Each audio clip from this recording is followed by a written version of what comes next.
Materi kita berikutnya pada hari ini adalah siklus pendapatan.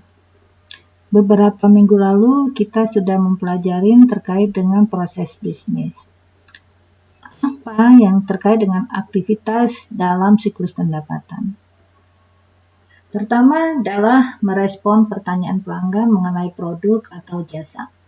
Kemudian membuat kesepakatan dengan pelanggan, tawar-menawar misalnya, mengirim barang atau menyampaikan jasa kepada pelanggan, jadi setelah disepakati maka barang dikirim. Kemudian melakukan penagihan. Setelah dilakukan penagihan maka diterima kas. Kemudian menyiapkan laporan pengiriman.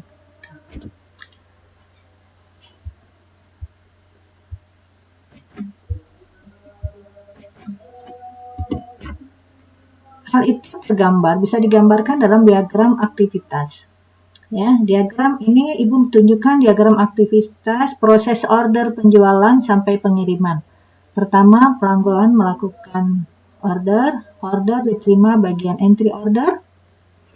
Bagian entry order secara terintegrasi sistem mengecek persediaan yang ada di gudang. Kemudian setelah oke, maka di entry order, kemudian dicetak order dikirim ke bagian gudang untuk diambilkan barang sesuai dengan order. Kemudian bagian entry order membuat order penjualan. Order penjualan tadi ya dikirim ke gudang. Kemudian gudang dan order diserahkan ke bagian pengiriman.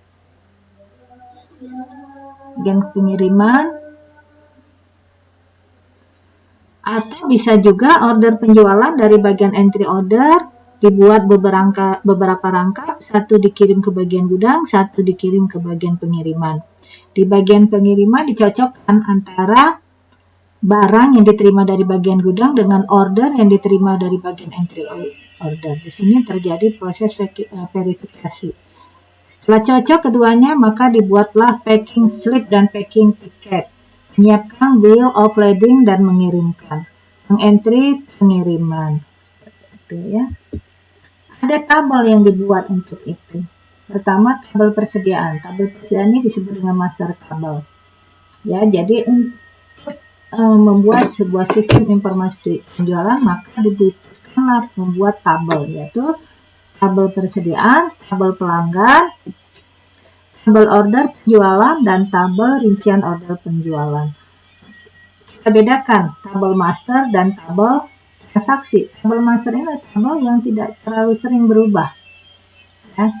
Jadi misalnya tabel persediaan, kemudian tabel pelanggan atau master tabel.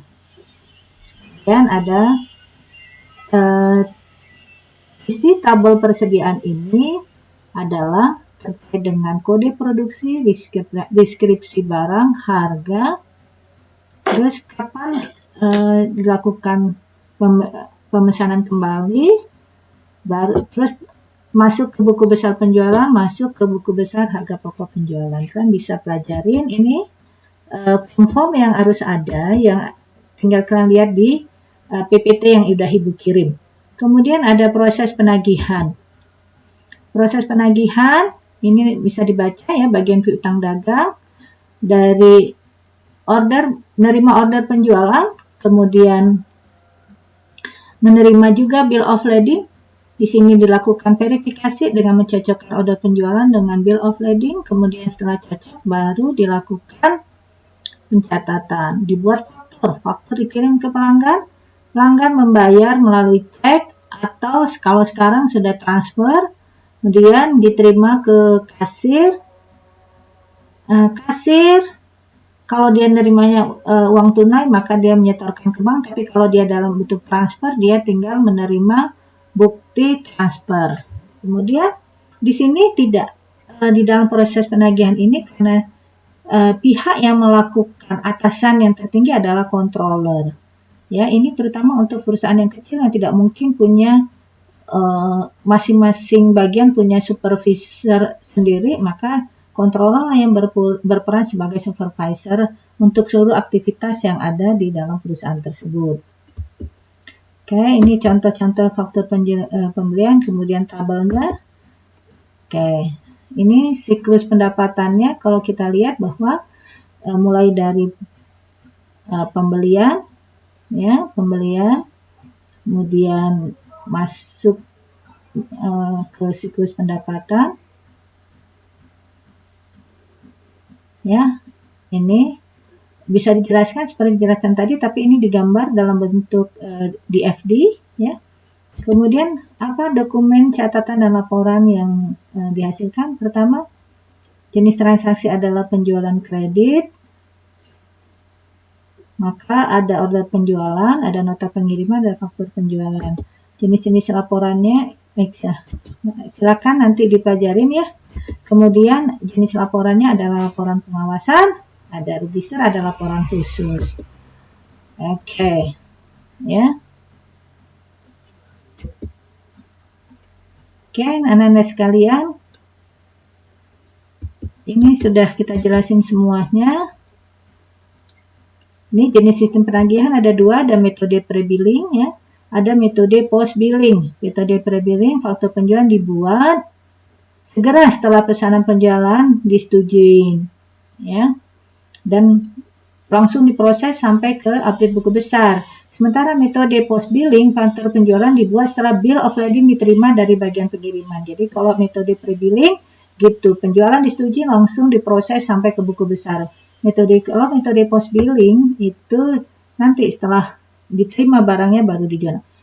Yang mana yang terbaik? Dua-duanya baik, kita lihat aja. Sering nggak terjadi penjualan retur? Sering nggak terjadi pengirim barang ditolak oleh konsumen? Kalau tidak, ya bisa digunakan pre-billing.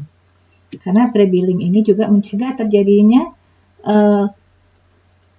barang dikirim tapi tidak dicatat, jadi kelupaan ya, seperti itu.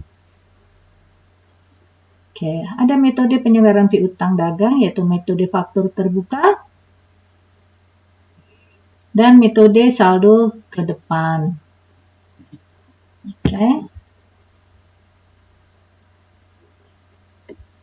Metode faktur terbuka, pelanggan membayar sebesar faktur. Laporan bulanan hanya berisi daftar faktur yang belum dilunasi dan umur piutang masing-masing faktur. Kemudian ada metode saldo ke depan. Pelanggan membayar sesuai saldo dalam laporan bulanan. Laporan bulanan menunjukkan saldo awal pembayaran dalam bulan dan saldo akhir, namun tidak mencantumkan umur piutang. Misalnya ini apa? Tagihan PLN, kita bayar sesuai dengan saldo dalam laporan bulanan tersebut. Kemudian prosedur penerimaan kas, ini pengendalian internalnya ya. Oke, silakan dipelajari lagi, nanti ditanyakan hal-hal yang belum dipahami.